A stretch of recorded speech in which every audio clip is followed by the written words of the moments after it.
Hello everyone, welcome to another episode of the Gourmand Traveler. This is the day 3 of our Puerto Galera beach trip. And time check at 6 o'clock in the morning, and we will go swimming because the beach is still quiet and peaceful. Later on at 7:30, medyo magulo na po ang area nito because of the water sports activities. So, mag-enjoy muna kami guys. And later ipapakita natin kung gaano ito ano yung energy dito sa area na to kapag mag-umpisa na mga water sports activities. And once again guys, we don't have music for this video so that you can hear the natural sounds of the crashing waves. It's very soothing, very relaxing to the ear, so just enjoy the view and the sounds of the waves and the breeze coming from the ocean.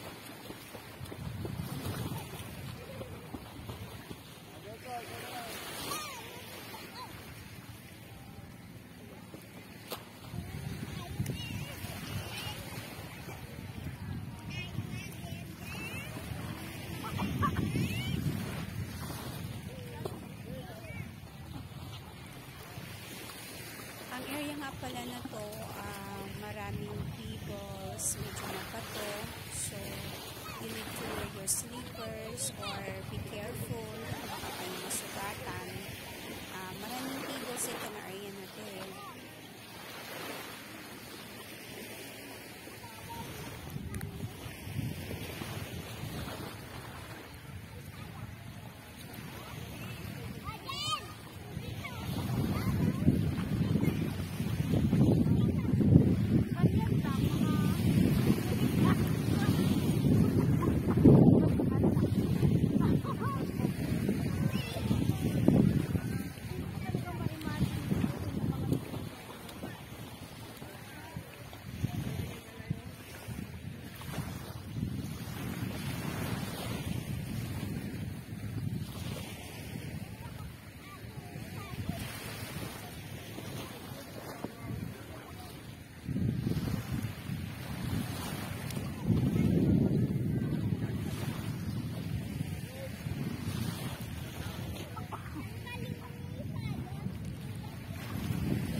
mga water sports activities dito sa Puerto Galera.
Ano?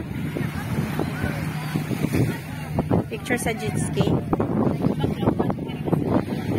Tingnan mo siya. Ganyan. Ganyang mga pose.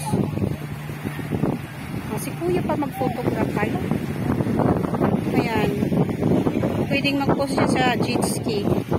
Oh my God. Tapos, na-out. Magkano daw yun?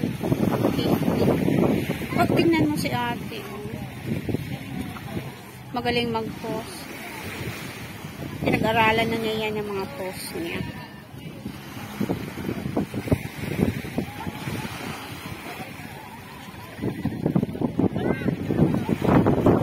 Ayaw ko pa yan.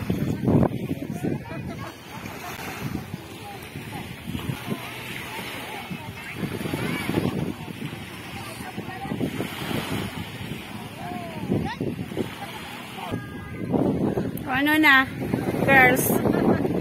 Kumusta ang swimming? Okay naman. Kumusta ang pakiramdam? Huwag na tayong umuwi.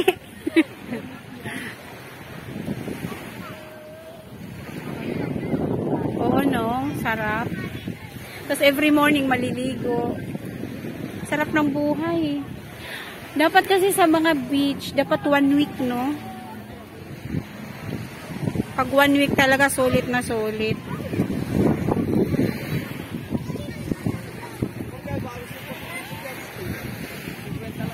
Ayaw nila eh. Hindi kami marunong mag-post. Iko-coach pa. My goodness. Hindi kami kuya marunong eh.